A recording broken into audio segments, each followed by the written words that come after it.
మంత్రాత్మక శ్రీ మారుతి స్తోత్రం.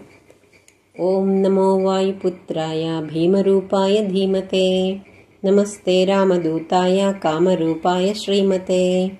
మోహశోక వినాశాయ సీతాశోక వినాశినే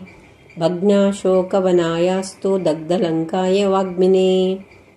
గతి నిర్జితవాతాయ లక్ష్మణ ప్రాణదాయ చ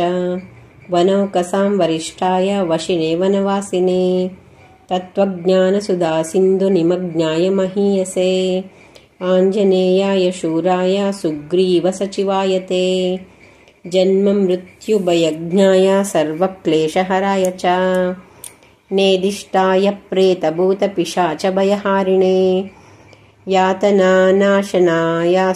నమో మర్కటరూపిణే యక్షరాక్షసశార్దూల సర్పవృశ్చికభిహృతే మహాబలాయ వీరాయ చిరంజీవినదుద్ధతే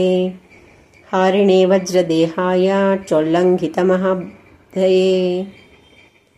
బలినామగ్రగణ్యాయ నమో నః పాహి మారుతే లాభదోసి త్వమేవాశు హనుమాన్ రాక్షసాంతకః యశో జయంచ మే దేహి శత్రున్నాశయ నాశయ స్వాశ్రితానామభయదం య ఏవం స్తౌతి మారుతిం హానిః కుతో భవేత్తస్య సర్వత్ర విజయీ భవేత్ ఇతి శ్రీ వాసుదేవానంద సరస్వతీ కృతం మంత్రాత్మకం శ్రీ మారుతి స్తోత్రం.